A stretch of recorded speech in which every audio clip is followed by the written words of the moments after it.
such as Indonesia. They export to USA for their products, and it is doing quite good, and the number of increasing. And the economies are dependent on the remittance inflow, which the study has shown many of the Philippines, such as the service industry, such as the female maid, they are going to other developed country to seek for the job, and send the remittance back to support their families.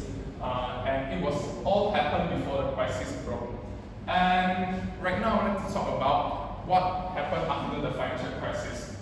The jobs are disproportionately hit by the financial crisis, which many of the people get unemployment because the financial crisis has affected all the economies and countries. It affected the highly labor-intensive export sector and includes garments, footwear, tourism, and electronics. Tourism can be affected because many of the people, they don't want to spend a lot more of their money except for their necessity goods. And it also affected the government revenue on spending, which another research that India, Pakistan, and Sri Lanka experienced a very drop in the market share, and Cambodia has 30% of construction job has disappeared on 2009.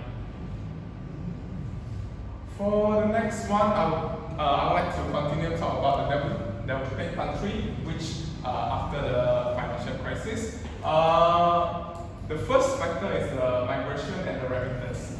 It results in a high remittance, high number of immigrants work overseas. As I said, many of the female workers, they work in the USA to support their family. And Indonesia had increased by 54% from quarter to quarter, just from September to December on 2009. There are many females in the service industry on Indonesia, and the reason why they emigrate to developed country is because they want to seek for a higher opportunity, which the financial crisis has affected the country, which the people, the company at there, they want to cut costs in order to cut costs, they want to fire the workers. And some immigrants lost their job in the overseas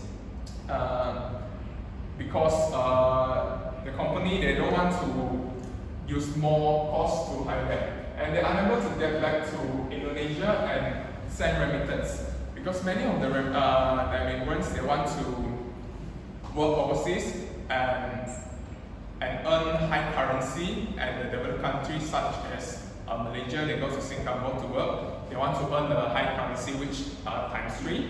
But due to the financial crisis, they couldn't earn money, and the boss had already sacked them, so they couldn't send the remittance back to the family and support the family. So it resulted in the drop in GDP, which is because the local, they cannot buy necessity goods and spend more on their consumption to the GDP. And some people receive the reverse remittance to keep them afloat. What is the meaning by this is because some of the people, they want to afford their living expenses at overseas because they want to pay the rent and they want to buy food. But right now the financial crisis has hit, so they couldn't have extra money to pay on their living expenses, so their family have to use their savings to support back to the particular person. And the reduce of remittance goods has affected consumption on essential goods, such as what I've mentioned just now, such as food, your soap, the things that basically you need on every day. And it also affects the country GDP. It slowed down to below 5% in 2009 and affected by that crisis in European Union. And the next one is the cost in unemployment. The home-based worker or under weaker contract were cut off by their bosses, which, for example, in Indonesia, there are about 65,000 workers were dismissed by the year 2009, and the Employees Association reported that there are 150,000 to 200,000 employees who were laid off.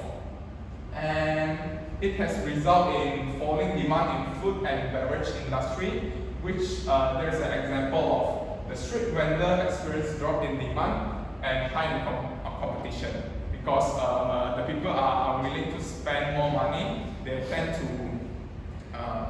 cook at home, and which affected those street vendors or the hawkers. There is no much customer, and the competition between them is high. And the next part, I would like to talk about the monetary policy normalization in the rich country, how that affect the poor country. Because the financial crisis has affected the developed countries, so then the central bank raised a short term of interest rate, which the investor will also rebalance their portfolio and they collapse in cross-border bank lending after financial crisis, which, for example, like some developed country, they don't want to spend extra on helping the other developing countries because it has a high risk of them are not paying back the debt. And the currency depreciation and the balance sheet are fragile, and the large capital outflow and the financial instability. And it also increased in uncertainty about inflation. Next, the debt sustainability. The debt flow had shorter maturities, which the debt rose from 25% to 33% from the year 2007 to 2014.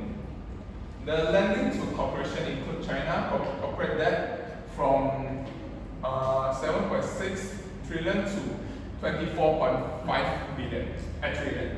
The portfolio flow are vulnerable, long term is risky, and the credit flow is unpredictable.